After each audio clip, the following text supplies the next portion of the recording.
ഭാഗവത Sopanam YouTube ചാനലിലേക്ക് എല്ലാ ഭക്തജനങ്ങൾക്കും സ്വാഗതം. ഭാഗവത സോപാനം യൂട്യൂബ് ചാനലിൽ ഇന്ന് നാം ചർച്ച ചെയ്യുന്നത്, സ്മരിക്കുന്നത് നമ്മുടെ ജീവിതത്തിനെ സുപ്രധാനമായി നിയന്ത്രിക്കുന്ന, നമ്മുടെ എല്ലാ മരണം വരെയുള്ള എല്ലാ കാര്യങ്ങളെയും നിയന്ത്രിക്കുന്ന നവഗ്രഹങ്ങളെക്കുറിച്ചാണ്. ഈ നവഗ്രഹങ്ങളെക്കുറിച്ചുള്ള സാമാന്യ വിജ്ഞാനം നമുക്ക് നേടിയേ മതിയാകൂ.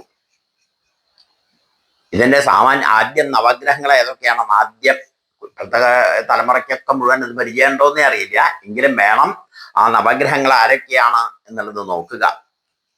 സൂര്യൻ, ചന്ദ്രൻ, കുജൻ ചൊവ്വ എന്ന് പറയും, ബുധൻ, ഗുരു വ്യാഴം എന്ന് പറയും, ശുക്രൻ, ശനി, രാഹു, കേതു.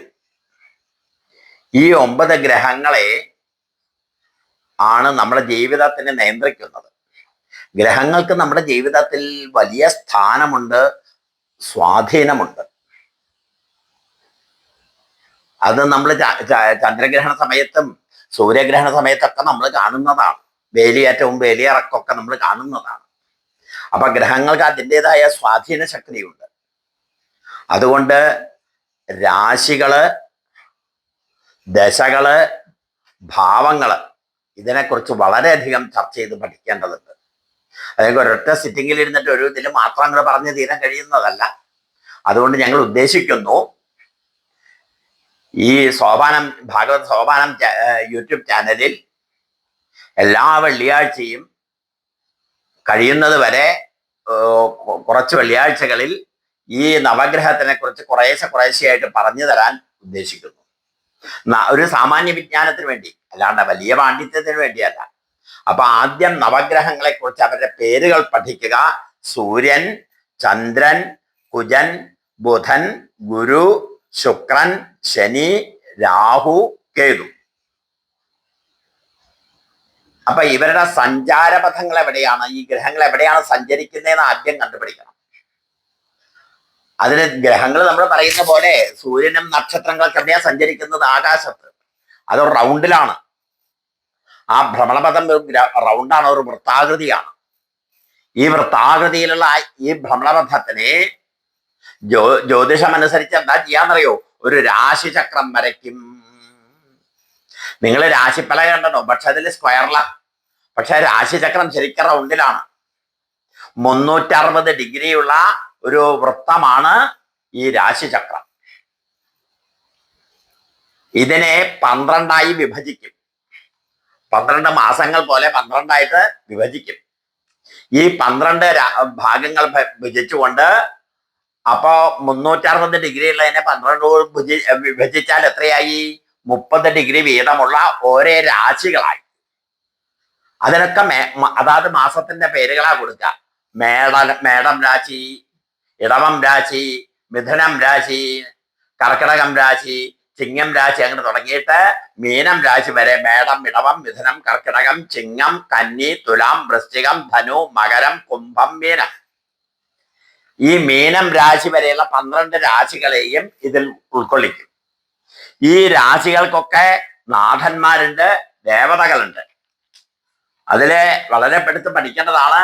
മേടത്തിന് കുജനാണ്, ചൊവ്വയാണ് നാഥനായിട്ട് വരിക. ഇടവം ശുക്രൻ, മിഥുനം ബുധൻ, കർക്കിടകം ചന്ദ്രൻ, ഇങ്ങനെ തുടങ്ങിയിട്ട് അതിനെക്കുറിച്ച് വളരെ വിസ്തരിച്ച് നമുക്ക് അടുത്ത വെള്ളിയാഴ്ച തന്നെ വിസ്തരിച്ച് പറയാം. ആ രാശിനാഥന്മാരെ കുറിച്ചൊക്കെ വിസ്തരിച്ച് നമുക്കൊന്ന് ചർച്ച ചെയ്യാറുണ്ട്. ഈ രാശിയുടെ നമ്മൾ 30 നാഴിക കൊണ്ട് 30 ഡിഗ്രി കൊണ്ട് ഓരോ രാശികളാന്ന് പറഞ്ഞു. 360 ഡിഗ്രിയുള്ള ആദ്യം രാശിയെക്കുറിച്ചൊന്ന് ഒരു സാമാന്യ വിജ്ഞാനം നമുക്ക് അത്യാവശ്യമാണ്. 360 ഡിഗ്രിയുള്ള ഈ വൃത്തത്തിനെ 12 വിഭജിച്ചപ്പോൾ 30 ഡിഗ്രി വീതമുള്ള ഒരേ രാശികൾ കിട്ടി. ഈ 30 രാശികളിൽ നക്ഷത്രങ്ങളെ കൊണ്ടുവരണം, നക്ഷത്രങ്ങളെ ഉൾക്കൊള്ളിക്കണം. നക്ഷത്രങ്ങൾ എത്രയാ? 27 നക്ഷത്രങ്ങൾ. ഈ 12 രാശികളിൽ 27 നക്ഷത്രങ്ങളെ കൊണ്ടിറക്കുമ്പോൾ ഓരോ രാശിയിലും എത്ര നക്ഷത്രം വരും? 2.25 നക്ഷത്രങ്ങൾ വരും. 2 നക്ഷത്രവും ഒരു 1/4 ഭാഗവും വരും. അപ്പൊ ആദ്യം മേടം രാശിയാണ്. മേടം രാശിയിൽ ഏതാ വരിക? അശ്വതി, ഭരണി, കാർത്തിക, കാൽ. എന്താ ഈ കാൽ? ഒരു നക്ഷത്രത്തിനെ 4 പാദമായി 4 ക്വാർട്ടറായിട്ട് വിഭജിച്ചിരിക്കുന്നു. ആദ്യ പാദം, 2ാം പാദം, 3ാം പാദം, 4ാം പാദം. അപ്പൊ ആദ്യത്തെ പാദത്തിൽ കാൽ പോയാൽ അടുത്തേക്ക് മുക്കാലുണ്ടാവും, മറ്റേ ഒന്നും ഉണ്ടാവും, അരയുണ്ടാവും. ഇങ്ങനെ നിങ്ങൾ കണക്കൂട്ടിയിട്ട് 2.25 വരാവുന്ന വിധത്തിൽ നിങ്ങൾ ചെയ്യേണ്ട പണി, ഇത് കേൾക്കുന്നവർ ചെയ്യേണ്ട പണി, ആദ്യം പഠിക്കേണ്ടത് ജ്യോത്സ്യത്തില് രാശിചക്രം 12 ആയതുകൊണ്ട്, രാശിചക്രത്തിൽ 12 രാശികളായതുകൊണ്ട് ഈ 12 രാശികൾക്ക് ഏതൊക്കെ നക്ഷത്രങ്ങൾ പോണു എന്നുള്ളത് പഠിക്കണം. ഈ നക്ഷത്രങ്ങളെ അത് എഴുതി പഠിക്കന്നെ വേണം. അപ്പൊ ആദ്യത്തെ ഞാൻ ഉദാഹരണം പറഞ്ഞു തരുന്നു. അശ്വതി, ഭരണി, കാർത്തിക, കാൽ. അപ്പൊ കാർത്തികയുടെ മുക്കാൽ അടുത്തേക്ക് കയറും. അങ്ങനെ നമ്മൾ കണക്കൂട്ടി രേവതി വരെയുള്ളതായി മീനം വരെയുള്ള രാശികളിൽ രേവതി വരെയുള്ള നാളികളെ വേണ്ട പോലെ അങ്ങോട്ട് പഠിക്കണം. ഇത് പഠിച്ചെടുത്തു കഴിഞ്ഞാൽ നമുക്കിനി കിടക്കാനുള്ളത് ഒന്നുകൂടി സാമാന്യ വിജ്ഞാനത്തിലേക്ക് കിടക്കാനുള്ളത്, രാശി മനസ്സിലായി, രാശിയിലെ നക്ഷത്രങ്ങളെ കൊണ്ടു. ഇനി നമ്മൾക്ക് നമ്മുടെ ജീവിതവുമായി ബന്ധപ്പെട്ട് നിൽക്കുന്ന ജാതകമാണ്, സംശയിക്കാനില്ല. ഈ ജാതകത്തിനെ നമ്മൾ നോക്കാൻ ആദ്യം ജനിച്ച സമയത്തിലെ തലക്കുറി ഉണ്ടാക്കും. നമ്മളൊക്കെ ആദ്യം ജനിച്ച കുട്ടിയുടെ തലക്കുറിയെ എഴുതാം. തലക്കുറി എഴുതുമ്പോ എന്താ എഴുതിണ്ടാവുക? ഈ കുട്ടി അമ്മയുടെ ഗർഭപാത്രത്തിൽ അനുഭവിച്ച 10 മാസം ഏതൊക്കെ ദശകൾ അനുഭവിച്ചു എന്ന് എഴുതിയിട്ടുണ്ടാവും. എന്നിട്ട് ആ കുട്ടി പുറത്തേക്ക് വന്നതിന് ശേഷം ശിഷ്ടദശ എന്ന് എഴുതിയിട്ടുണ്ടാവും തലക്കുറിയില്. ആ ശിഷ്ടദശ ബാക്കിയുള്ളത് ഏതാന്ന് പറയും. അപ്പോ നമ്മള് മേടം രാശിയിലാണ് ജനിച്ചതെങ്കിൽ അവിടെ ഏത് രാശിയാണോ ആ രാശി ഇങ്ങനെ കണക്കൂട്ടും. ആ രാശി പോകുന്നതിനെ കണക്കൂട്ടിയിട്ട് അവിടുത്തെ നാഥൻ ഗ്രഹം ഏതാണെന്ന് കണ്ടുപിടിക്കും. എന്നിട്ട് അതിനനുസരിച്ച് ആ ഭാവങ്ങൾ കൊടുത്ത് അതിന്റെ ദശകൾ അങ്ങ് പറയും. അപ്പൊ സൂര്യനാണ് നിൽക്കുന്നതെങ്കിൽ സൂര്യദശ, ചന്ദ്രനാണ് വരുന്നതെങ്കിൽ ചന്ദ്രദശ, കുജനാണ് വരുന്നതെങ്കിൽ കുജദശ, ബുധദശ, വ്യാഴദശ, ശുക്രദശ, ശനിദശ, രാഹുദശ, കേതുദശ എന്ന് പറഞ്ഞിട്ട് വരും. അപ്പൊ ഈ ദശകൾ വളരെ പ്രധാനങ്ങളാണ്. ഈ ദശകളാണ് നമ്മളെ നിയന്ത്രിക്കുന്നത് ശരിക്കും. അപ്പൊ ഇത് ഇത്ര കൊല്ലം നയമുണ്ട്. നമുക്ക് മൊത്തം 120 കൊല്ലമാണ് മനുഷ്യ ആയുസ് എന്ന് പറഞ്ഞാൽ. നാളെ ഒരാൾ പോയിട്ട് ഒരു അവാർഡ് വാങ്ങിയില്ലേ, പത്മശ്രീ. ആ പത്മശ്രീ അവാർഡ് വാങ്ങിയ ആളുടെ വയസ്സ് എത്രയെന്ന് അറിയോ? 120 വയസ്സായിരുന്നു. ഈ 120 വയസ്സ് വരെ ജീവിക്കാം എന്നാ പറയണത്. അത് ഈ 120 വയസ്സിനെ, ആയുസ്സിനെ ദശകളെ കൊണ്ട് ഭാഗിക്കും. ആദ്യത്തെ സൂര്യദശ 6 കൊല്ലം, ചന്ദ്രദശ 10 കൊല്ലം, കുജദശ 7 കൊല്ലം, ബുധൻ 17 കൊല്ലം, വ്യാഴം 16 കൊല്ലം, ശുക്രൻ 20 കൊല്ലം, ശനി 19 കൊല്ലം, രാഹു 18, കേതു 7. പക്ഷെ എപ്പോഴും സൂര്യൻ എന്നല്ല തുടങ്ങ. ചിലപ്പോ ജനിച്ചത് പ്രകാരം ആദ്യം വ്യാഴദശയാണെങ്കിൽ വ്യാഴം തൊട്ട് താഴോട്ടുള്ള ദശകൾ വന്നിട്ട് വീണ്ടും മോളയ്ക്ക് പോയിട്ട് വരും. അപ്പോ തുടങ്ങുന്നത് ഇവിടെ നമ്മൾ പറയുമ്പോൾ ആദ്യം സൂര്യനെ പറയണമെങ്കിലും നമ്മൾ സൂര്യദശയിൽ ജനിച്ചോളണമെന്നില്ല. അപ്പൊ ഏത് ദശയിലാണ് ജനിച്ചത് എന്ന് ആദ്യം ജ്യോത്സ്യന്മാർ കണ്ടുപിടിക്കും. ആ ദശയുടെ സ്ഥിതി പറഞ്ഞ് ബാക്കിയുള്ള ദശകൾ ഏതൊക്കെയാണെന്ന് കൃത്യമായിട്ട് അപ്പോഴാണ് ജാതകം എഴുതുന്നത്. അത് കുട്ടിക്ക് കുറച്ച് വയസ്സായിട്ടാണ് ജാതകം എഴുതുക.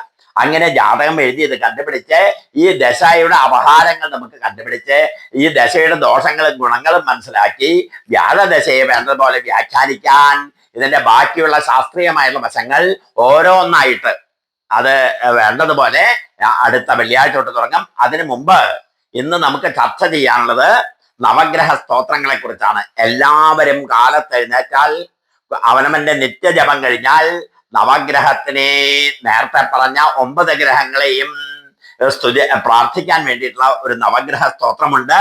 വ്യാസ മഹർഷിയാൽ വേണ്ടത് വസിഷ്ഠ വ്യാസ മഹർഷിയാൽ രചിക്കപ്പെട്ട ആ സ്തോത്രമാണ് ഇവിടെ ചൊല്ലുന്നത്.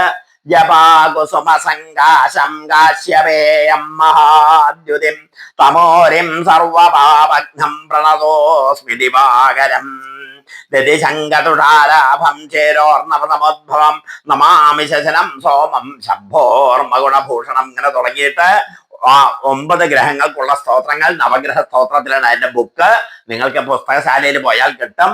ഏത് പുസ്തകശാലയിലും ചോദിച്ചാൽ നവഗ്രഹ സ്തോത്രം ചോദിച്ചാൽ കിട്ടും. ആ നവഗ്രഹ സ്തോത്രം ദിവസവും കാണാപ്പാഠം പഠിച്ച് ജപിക്കുന്നത് വളരെ നല്ലതാണ്. പൂജകളൊന്നും നടത്തിയില്ലെങ്കിലും ഈ ജപം കൊണ്ട് തന്നെ നവഗ്രഹങ്ങളെ സന്തോഷിപ്പിക്കാൻ കഴിയും. ഇനി ഇതിന്റെ ബാക്കിയുള്ള ശാസ്ത്രവശങ്ങൾ നമ്മൾ അടുത്ത വെള്ളിയാഴ്ച തൊട്ട് വീണ്ടും ചെറിയ ചെറിയ വശങ്ങളായി നമ്മുടെ വിജ്ഞാനത്തിന് വേണ്ടി അതൊന്ന് വയ്ക്കും. ആ സമയത്ത് നവഗ്രഹങ്ങൾ പഠിക്കുക, രാശികൾ പഠിക്കുക, ഈ 12 രാശികൾ നക്ഷത്രങ്ങൾ എങ്ങനെ വരുന്നു എന്നുള്ള ഓരോരുത്തരും സ്വയം എഴുതി പഠിക്കുക, 2.25 നാഴിക വരാൻ തക്കവണ്ണം പഠിക്കുക, നവഗ്രഹ സ്തോത്രവും കാണാപാഠം പഠിക്കണമെന്ന് എല്ലാ ഭക്തജനങ്ങളോടും പറയുന്നു. നമ്മളെ രക്ഷിക്കാൻ നമുക്ക് തന്നെ ശക്തി അത് ഭഗവാൻ നമുക്ക് ദൂരിക്കൂടെയൊക്കെ തരുന്നു. അത് പ്രാർത്ഥിച്ചുകൊണ്ട് ഈ നവഗ്രഹത്തിന്റെ ഈ ചർച്ച ഭഗവത് തൃപ്പാദത്തിൽ ആ ഭക്തജനങ്ങളുടെ തൃപ്പാദങ്ങളിൽ സമർപ്പിച്ചുകൊണ്ട് നിർത്തുന്നു.